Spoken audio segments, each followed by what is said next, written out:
இப்போது இந்த கோவில் எஞ்சியுள்ளது இந்த மண்டபம், தூண் மண்டபம், இந்த ராஜகோபுரம் தாங்க. இது மட்டும்தான் இந்த கோவில் எஞ்சியுள்ளது.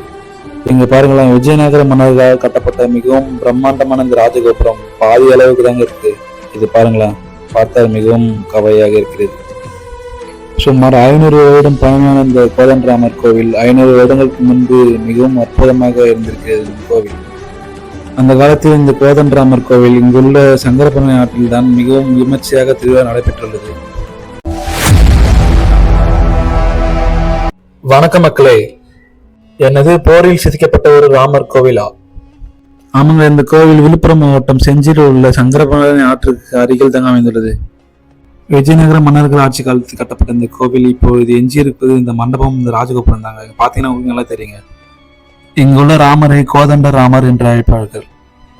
முகலாய பேரரசர் காலத்தில் இந்த செஞ்சியில் பல போர்கள் நடைபெற்றுள்ளது. அப்போது இங்கிருந்து கோவில்களை முற்றிலும் சிதிலமடைத்துள்ளன. அதில் இந்த கோதண்டராமர் கோவில் தாங்க இந்த அளவுக்கு முழுமையாக இருந்திருக்கிறது.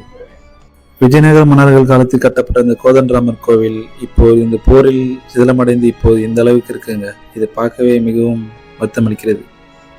இப்போது இந்த கோவில் எஞ்சியுள்ளது இந்த மண்டபம், தூண் மண்டபம், இந்த ராஜகோபுரம் தாங்க. இது மட்டும்தான் இந்த கோவில் எஞ்சியுள்ளது.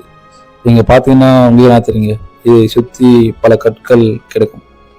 அது மட்டும் இல்லாமல் இந்த செஞ்சியை சுற்றி மொத்தம் 4 ராமர் கோயில்கள் உள்ளன. அதில் இந்த கோதண்டராமர் கோயில் தாங்க இந்த அளவிற்கு கோயில் சிதைக்கப்பட்டுள்ளது.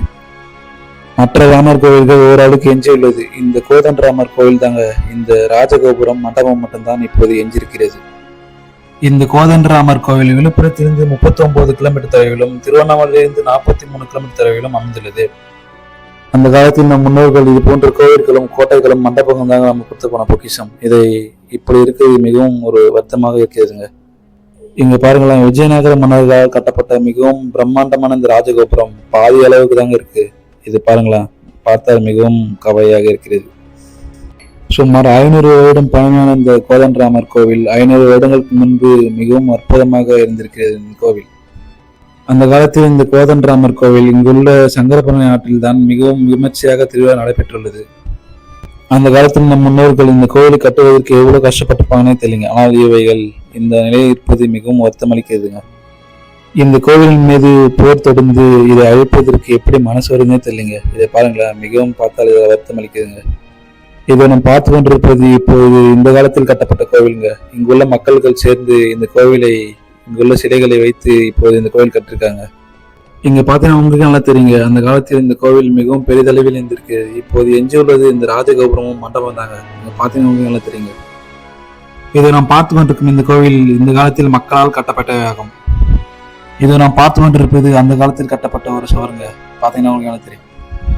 இந்த கோவிலை இப்படி பார்ப்பதற்கு மிகவும் கவலையாக இருக்குங்க. இந்த கோவில் அந்த காலத்தில் நம் முன்னோர்கள் எவ்வளவு கஷ்டப்பட்டு கட்டிருப்பாங்க. இதை பாருங்களேன். இந்த கோவில்கள் மட்டுமல்லாமல் நம் தமிழ்நாட்டில் பல காடுகளில் மறைந்து இது போன்ற கோவில்கள் உள்ளது. புது கோவில் கட்டுவதற்கு பதிலாக இது போன்ற கோவில்களை சரி செய்தாலும் மிகவும் நன்றாக இருக்கும்.